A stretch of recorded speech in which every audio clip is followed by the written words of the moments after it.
Hi everyone and welcome to this new video. Now in this video I want to talk about a complex issue which is related to software quality, okay?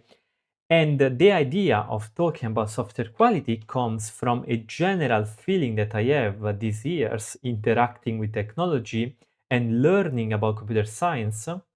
So I've started to study computer science around 10 years ago, and my views on technology and on culture related to technology has drastically changed once I understood the real potential, the real power of computer science, and just how most of us are ignorant over this power, and basically the fact that the quality on software development seems to be going down. So recently I've read this article, which by the way I'm going to link it into the description so we can use this. And basically it's a great article that I suggest you to read. And oh my fucking god, okay. And in this article, the author mentions a bunch of things that recently happened that are pretty horrible and that showcase an industry, a software industry that is really a mess. Like a lot of things are going on, a lot of programs are having a lot of problems. Now, specifically, so I'm going to link this article in the description. I don't want to read together the article, rather, I want to extract the main points made by the article, and I want to give my opinion on the different ways in which this situation is coming to be, basically, right? So, I'm going to put the article in the description. So, the key points from the article, however, as follows. The concept of memory consumption has lost all its meaning, meaning that, for example, we have a text editor which leaks 96 gigabytes of memory. I mean, here it says memory leaks, but basically it uses a shit ton of memory, definitely more than it should, right? We have Microsoft Teams running 100% CPU usage on a 32 gigabytes machine, which should definitely handle the load. We have Chrome, we have Discord, we have Spotify. So basically, the idea is that hardware keeps improving, hardware keeps getting better, yet we cannot say the same for software. Software quality seems to be going down. You interact with software, you have problems every day. In your personal life, I'm pretty sure that if you analyze what's going on in your life, at some point every 2 to 3 days, you will have a problem with software. Like, for example, I live in Italy, in Rome, and I have a lot of problems with software from Rome websites that really do not work, that have randomly crashes, from you go to the supermarket to buy groceries, and the software that handles the payment is like buggy, always blocks out, and things of the sort. Like, it's really a mess. Now, system level failures have become routine. For example, Windows 11 lately is becoming really a mess, but it's not just Windows. And the thing is that this kind of thing, it seems to be generalized across the industry. For example, in 2024, 19 July, CrowdStrike literally destroyed a lot of machines because they had a kernel driver on Windows which crashed, right? I believe it tried to access a field that did not exist in a structure, so they expected 21 fields but received 20, so they probably access invalid memory, like a segmentation fault.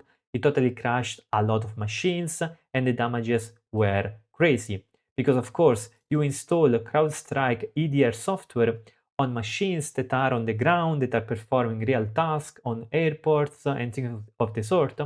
So if that machine fails, it's just a mess to go there manually, upload the driver for CrowdStrike software, and just fix the situation, right?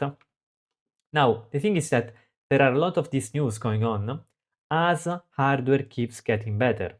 So there is no doubt on that. Hardware is stronger, hardware is better, is faster, more efficient, whatever. It is also true that hardware fails more often because it is more powerful, but that's a different story. But for software, for sure, like, we're not really getting anything crazy new for software most of the time. We just have same old software that crashes way more than it did in the past. At least that's the feeling, right? We don't want to be 100% certain of something, I guess, if you don't have all the data, but the feeling that I think I have, at least, so I can speak personally, the feeling I have when I interact with technology is technology is becoming even worse. Like the software is becoming even worse. So what's my opinion on the matter? Well, my opinion is that this kind of issue comes from many different sides. So there are many different sides to this coin, and they all contribute to the collapse. And here I want to mention a few of these sides. So let me go into org present mode. And I want to start from the technical side. So by the way, as you can see here, I've divided these sides into technical, management, shareholder, consumer, and education, which I believe are the most important sides. Now, there is one figure that I did not mention here, which are salesmen. And of course, I do not talk about salesmen in this context because we all know that salesmen do not really care about quality. They only care about selling. I mean, that's their purpose, to sell software. So we cannot expect really that from out of salesmen comes great software, comes quality, because their objective is just to sell stuff, to sell software, right? However, these other figures, some of them at least, should care about quality, yet they don't. So let's talk about the first one, the technical side. And my feeling is that people with technical role nowadays mostly don't give a fuck. Most don't care about the software they build, most don't care about the hardware they use, most in general don't care about computer science. Why did they choose to work in computer science? Not out of love, out of interest, out of curiosity to understand how the world works. They choose this field because they realize that in tech we have the money. I mean, because in tech that's where the money is at, right? Everyone wants the money, and so everyone goes in tech. Now, this is why we have things like AI that is investing a lot of money, because there are this money running on tech companies, right? So basically, most people who get in computer science typically have two reasons: for the money, and because they didn't know what else to do, they needed a job, and so we go back to the first one, like just for the money. Now, I don't want to say that this is evil, because this is not evil. It's just humanity. It's human. It's completely understandable that this happens. However, what I want to point out is that this thing, the fact that we have a lot of people who don't really care about the subject, who don't really care about software quality, about the craftsmanship of software, the fact that a lot of people work in the field, this fact has dramatic consequences.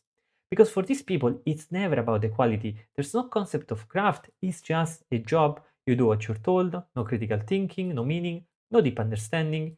You're basically just a machine executing an instruction to get your salary and to think about something else. So that's basically the idea. Now, as I said, I don't want to blame these people because I don't think this is evil. This is just the way that the human mind works.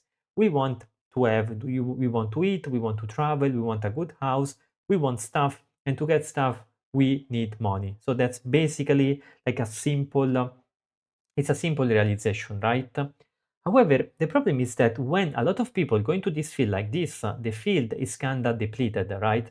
The field is kind of depleted, and you get a lot of complexity where there shouldn't be complexity, or where complexity is not really needed to solve the problem, but it is only needed to ensure things like job security and just to confuse people out of what they have to do. You have a lot of low quality software because there's no why should I spend 5 hours on doing something if I can do it in 30 minutes and be fast? And this thing, with the introduction of artificial intelligence and tools like LLMs, is going to become even worse in the future. I mean, it was the same thing back then with Stack Overflow. It's not like artificial intelligence drastically changed everything. It's just that it made something faster. It made the decline faster because now people can think even less. They don't even need to search the specific answer in Stack Overflow. They just need to ask a chatbot, copy and paste, and get the result. The result, of course, that could be buggy, that could introduce security problems, and a lot of other things. And that is not sustainable long term for the project. You just get a lot of people who just care about money. They go into work. Maybe they do this kind of consulting jobs where they hop from company to company. They work 2 to 3 years for every company, and they write code that is simply not maintainable, right? So basically, as I said, they are machine executing instruction just for the money. And who gives the instruction, right? who manages these people? Well, it does. The management is responsible for this. And so we go into the next side, because even though you can say rightly that, okay, these people are not evil, they just want the money, the thing is that the system should kind of defend itself against this kind of people, and the system should provide high barrier entry to say, okay, you want to work on this, you have to bring a quality. Like you want to write software, yes, but you want to get money, fine, that's good, that's human. There's nothing wrong with that. However, you need to show up with ability. You are a junior, you're like a junior who wants to learn, there's no problem. Like, we don't need to become already expert. We don't need to do elitism to keep people out. There's no problem. However, you need to show up, you need to learn, you need to pay attention, you need to learn from a senior, and you need to have some achievements. You need to show the proof that you're working, that you're learning, that you're doing something. Otherwise, like, what are we doing, right? But the problem is that most managers, I mean, that's my experience. You tell me if you experience it differently. And also, by the way, I'm sure that this is a generalization. Like, I'm not saying all of people, I'm saying most of the industry. The fact that within the industry we have people who still care about software quality is a great thing, and we should have more of them. However, what I'm saying is that most people don't care. Some do, but they are a minority, and since they are a minority, their like influence over the industry is pretty limited, right? So most managers, once again, they are focused not on quality, but on another thing. They are focusing on signaling that they are responsible for an increase in profit. Once again, they could care less about software quality. And most managers, and this is the real sad thing, that most managers don't even have the technical understanding required to begin to understand software quality, right? Now, I myself am learning, right? What does it mean to write a software that can be considered of quality, right? It's something really hard, even for technical people, for managers, even more so. How do they judge people? They judge people based on the ability to say, okay, you made a contribution to the profit of the company, that is good. However, profit does not necessarily mean quality, as we will see when we talk about consumers. But basically, from the point of view of managers, I would say that there are little incentives to produce software of quality. They just want to satisfy the client needs or their own personal demand to increase, to do career in their companies, basically, regardless of the impact it can have on the software being produced, right? So they are a cog in a bigger machine, like exactly like the technical sides, exactly like developers are a cog in a machine. It's not like management has all the powers. I mean, they're just cog in a bigger machine, and these machines ask for two things: more profit and faster. And this is basically sort of like the requirements that drives all these fucked up engine. More profit and faster, more profit and faster, more profit and faster. And even managers, we can understand them in this context, because once again, it's not like they are evil. It's just that the machine they are in requires them more profit and faster. And in these two requests, there's no request for quality. Quality does not come out of this request, right? And then we get into the shareholder side. So they have shares in the company, or they are interested in the company, they are private investors, whatever. Basically, they are people who put money into this stuff like company, services, and whatever that is related to software. And of course, they put money in, they want money out. Not only that, but they want more money out than the money they put in, right? Makes sense. So shareholders are similar to managers, but even more detached, because maybe they don't even have a clue about what is going on inside. They don't have a clue within the internal dynamics of the company. They just care if the company is doing well or not, because to do well means that the stock prices go up, the company sells more, the company is liked by people. Basically, the idea is that if the company goes well, they will make money from their investment. If it doesn't go well, they will lose money from their investment. And clearly, it makes sense from their point of view that they don't really care about what is going on. They just care about, okay, is this company making me money, right? Even if the software is constantly losing quality, as long as the purchases keep increasing, all is good. I mean, at the end of the day, let's really ask ourselves this question. If you are not really invested into the craftsmanship of software, why would you care about quality if it doesn't really matter for the final consumer, right? And I hope that by analyzing all these different aspects, a picture comes up. And the picture is that it's not the fault of any one single person. It's not the fault of the single developer, of the single manager, of the single shareholder, of the single consumer, and of things of the sort, right? It's just that all these aspects put together create a situation in which software quality doesn't matter to anyone or to very few people, and then we have shitty software basically, and the software keeps getting shittier and shittier by the day, right? So we have managers, we have shareholders, and then we have the consumers, right? Because basically the idea is this: shareholders and managers, they want the company to be liked, they want the company to sell more, they want the company to be sort of like, you know, to that the stock prices go up. I mean, basically to sell more. To make it simple, they want the company to sell more. Okay, who purchases stuff from the company? Well, it is the people, right? It is the consumer. Now, the consumer with his wallet, with his or her wallet, like each one of us with our wallets, has a choice. And this choice is crucial. What do we buy? What do we pay? How much do we pay for the things that we want and that we need and things of the sort? Do we select for quality? Do we select for care in the products or not? And once again, another sad reality. Most people do not select for quality. Only some people do. And even then, it's most often of the big brand, right? Like Apple, Microsoft, whatever, Amazon, whatever. It's like the big brand most often is more important than the quality of the single products, right? And even the few technical ones that actually notice and refuse to accept low quality software, I mean, once again, they are a minority. They do not have the power to change the market, to influence the market in a positive way.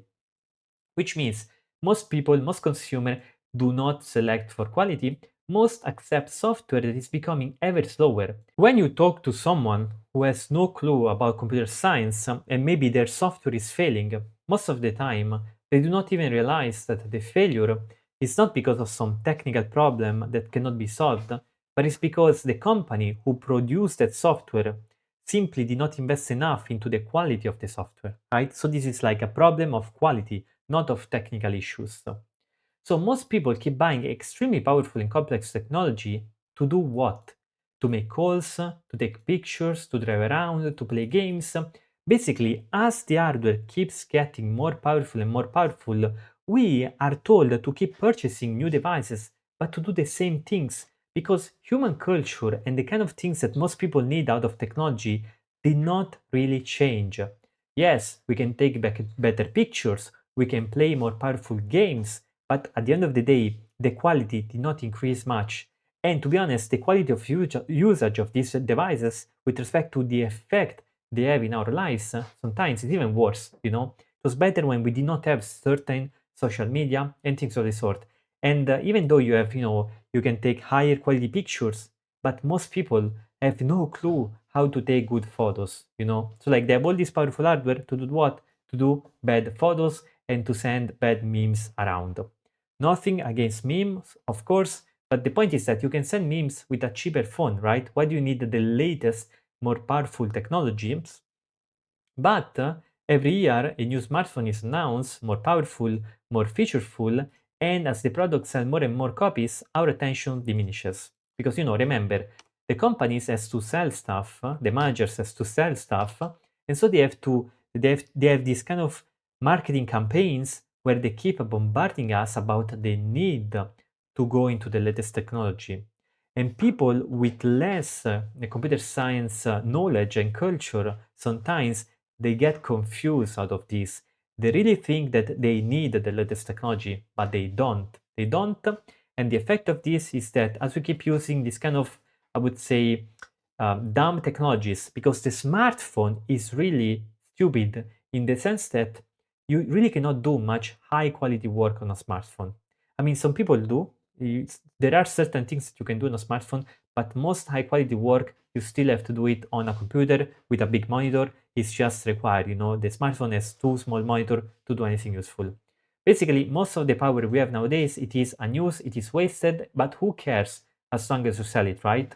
I mean, we have smartphones with crazy capabilities, but we cannot even access the entire operating system because it is blocked by the vendor. This was always the same in iOS, and in Android now they're trying to do the same thing. Like Google is doing the same thing with Android, it's trying to close up the system. So that basically you have all these powers, but then they are telling you exactly what to do with them, which is really like something limited. So our distance to technology is ever increasing, our ignorance of technology is ever increasing, and part of this, in my opinion, is goes back to education. Because okay, you have people who did not educate themselves in computer science, and so we can sort of like understand, okay, they are ignorant on this, they will make choices that are really not that mature. Perfect. Problem is that on the education side, all over the world, the education system that we build are not good enough. They cannot keep the pace with technology. Now, they are supposed to teach us, to open us to new ideas, to challenge our understanding, and they do this to some extent. I'm not saying that they are completely useless. They are extremely useful and they do this to some extent.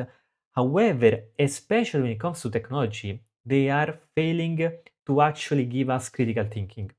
They teach us how to use technology, how to use the latest framework, how to write a program using a programming language. However, what they do not teach us is how to think critically about technology.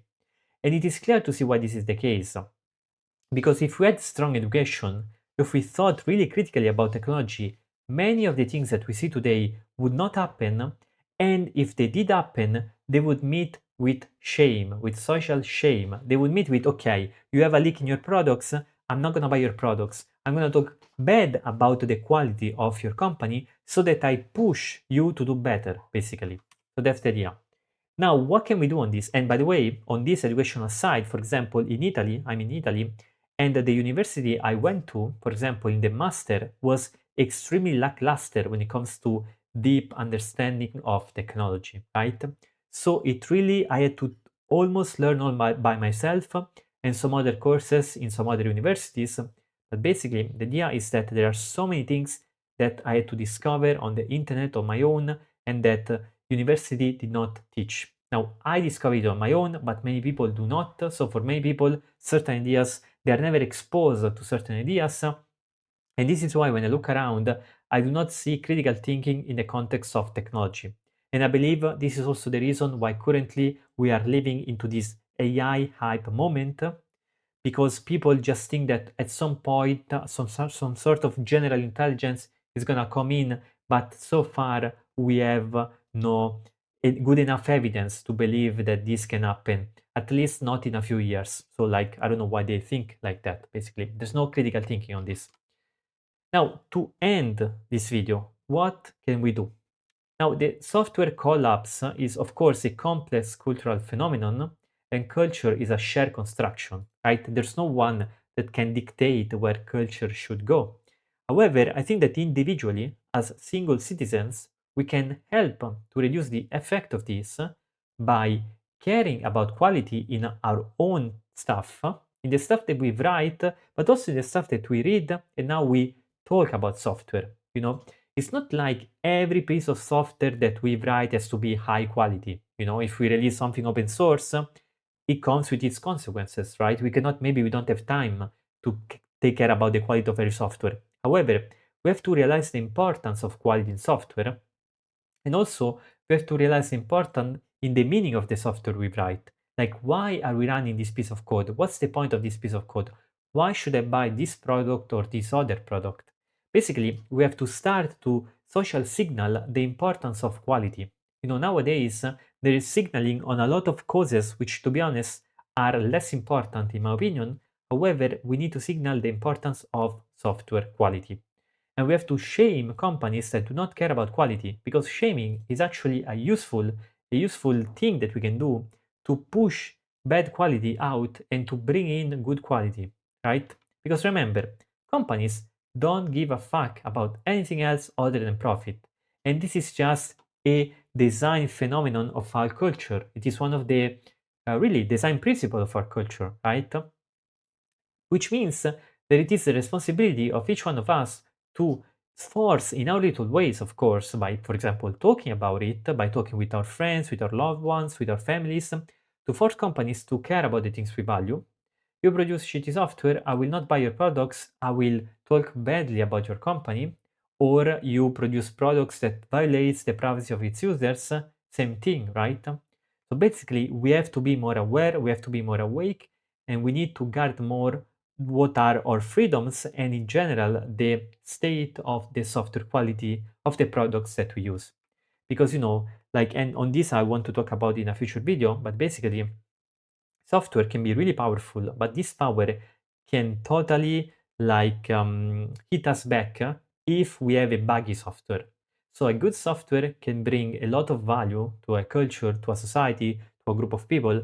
A bad software can be extremely problematic and dangerous. So basically, that's the idea for this presentation. I hope you got something out of it. These are my opinion on the software quality. I suggest you to go and read the original article that is also interesting.